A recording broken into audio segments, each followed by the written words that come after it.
So it's been 5 years since Mahindra launched the new Mahindra Thar, and since then it's become a staple for the off-road and adventure community of India. Today they've introduced the new 2026 updated model, and with it it brings bits and bobs to make it a bit more practical, a bit more daily drivable.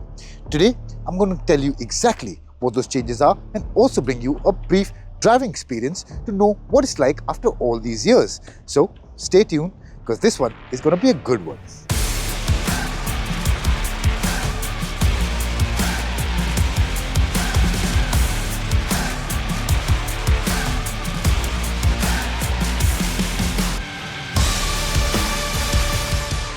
So we begin with the styling, and let's start outside, and the majority of changes is what you'll find up front. Here you'll see that you now get body colored grille, and you also get dual tone bumper. Even at the back you now get a dual tone bumper, and I think it's made it look a little more premium. Then if you come to across the side, well, there are no changes which you'll find here.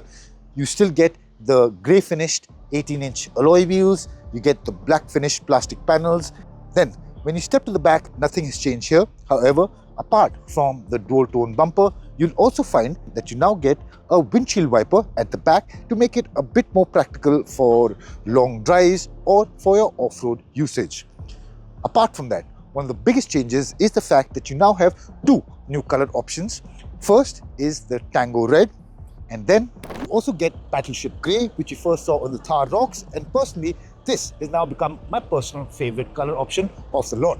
Between those two, the Tango Red definitely does look a lot more vibrant. This is going to appeal to those who want to stand out from the crowd, while the Battleship Grey is for those who want a subtle color but also brings about the road presence that the Thar is known for.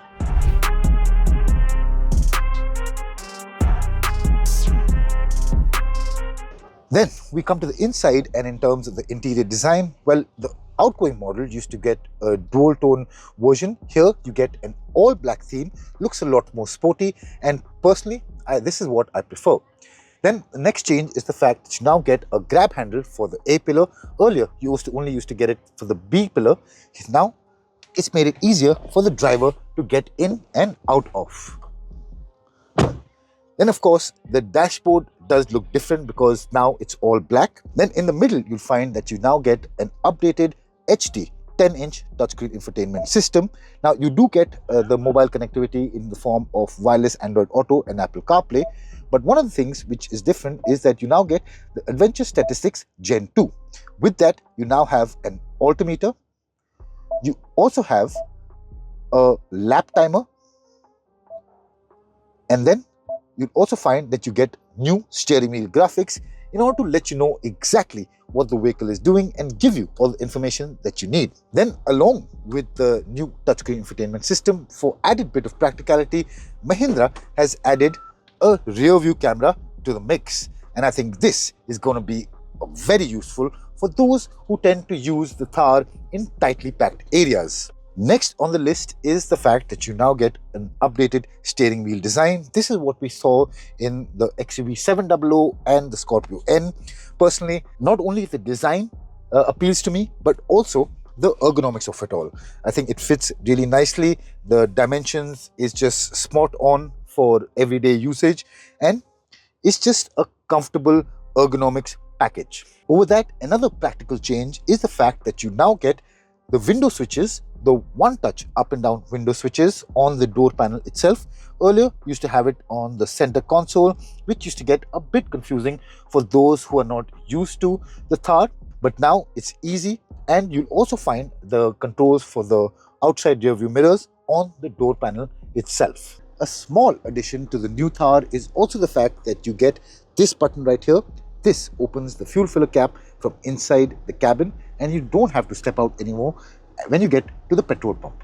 Finally, a particularly useful addition for those who tend to use the Thar on an everyday basis is the fact that you get a new center console.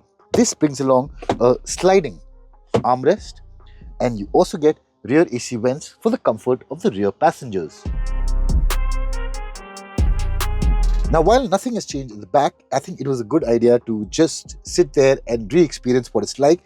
And it's not that bad, especially for someone like me. Again, I stand 5'6". I have enough headroom, I have enough knee room and leg room as well. Of course, I sit a bit high. The seat back is a bit too upright, and the under thigh support doesn't really fall exactly to the thighs. But now you have the AC vents, you have the 12-volt AC socket, and you also have a Type-C charging port. So while it's not the most practical out there, it's definitely better than what the Thar used to be.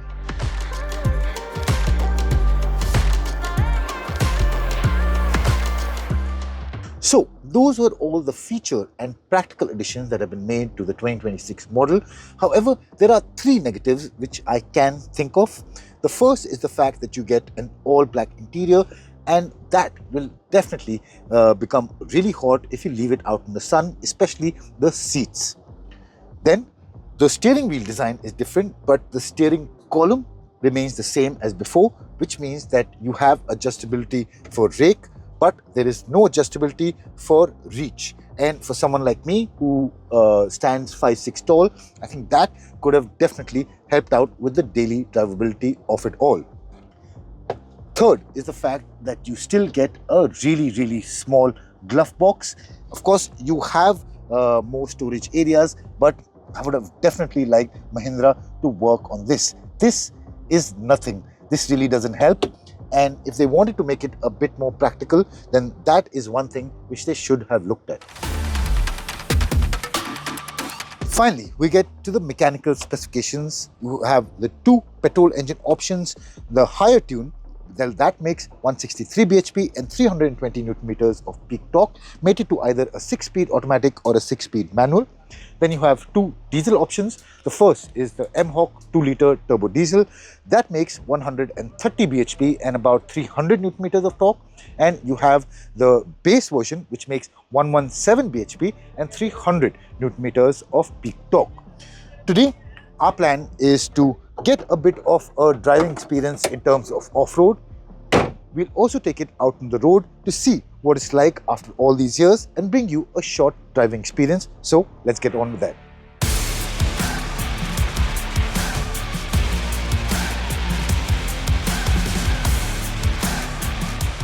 Alright guys, so now we've gotten into the diesel version of the Thar.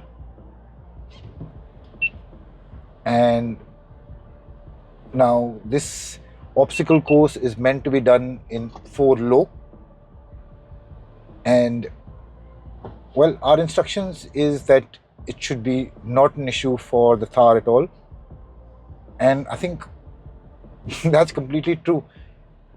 There's no efforts required whatsoever. Just gotten over the hump section. This is the slushy bit.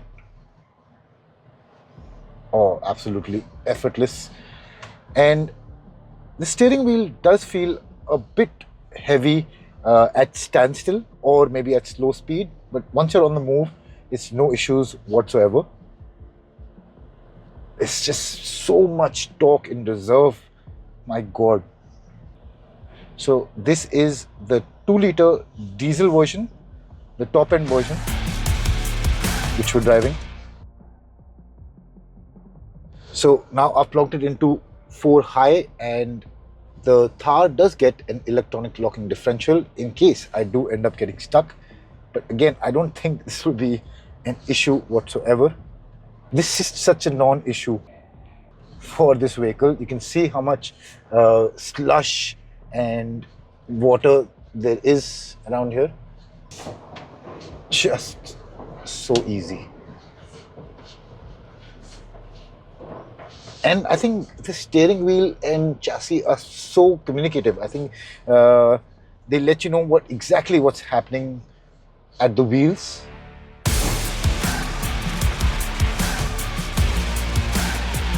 Now we've come to the articulation section. Again, I'll plonk it back into 4 low. Now 4 low also switches off the traction control.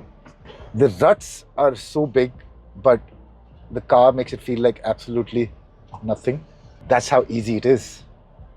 And I think all of this, all the obstacles that they've made us do, they look quite tough. Maybe for those who are new to off-roading will definitely find this quite exciting and a new experience. But if you're in a Thar, it's not big deal at all.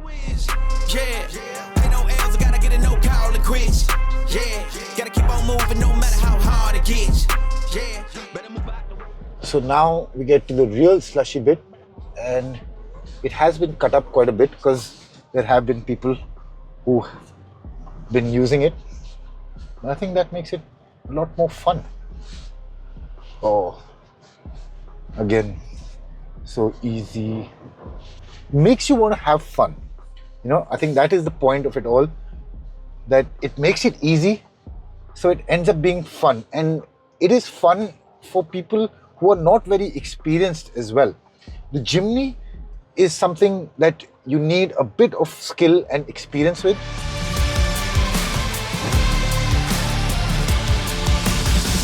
So after the off-roading section, I think it's time to experience it a bit on the road and retrace our memories of what it's like. And I think the biggest highlight is the road presence. You sit really high and you have a good view of the road, and it really makes you feel in command. In terms of the engine specifications, as I told you, this one is the one which makes 130 bhp and 300 newton meters of peak torque. And I think those are sufficient numbers to be a very versatile automobile. When you start driving it, you realize that the engine is pretty tractable. Yes, there is a tad bit of turbo lag, but once you get on it and you give it that time, it starts spooling up quickly after that, and you start climbing speeds without any issues. But when it comes to ride quality, that's where it truly has the benefit. Glides over bad roads, potholes, undulated roads with no issues whatsoever. It just glides on top of them. Sometimes you don't even know that they're there. So while the ride quality is definitely good, I think in the handling, it is a bit of a mixed bag. This is not a sporty vehicle by any means, but it does let you feel what's happening underneath. The steering wheel feels slightly lifeless when you start picking up speed, but otherwise it lets you know what's happening underneath quite easily. Yes, there is a significant bit of body movement, but that is expected given its off-road capability. It can overwhelm you if you tend to be a little too harsh with your steering inputs, but most of the times, with most of the scenarios, it stays in control. Overall, in terms of the ride and handling, and even in terms of the engine performance, yes, not a lot of change, but there shouldn't have been. It's meant to be a vehicle, a dual sport vehicle that lets you be in control and in command on the roads. But once you get out on the trail sections or the off-road sections, I think that's where it truly shines with its capability. And that's exactly what it feels like. It is a vehicle that lets you have fun in both areas.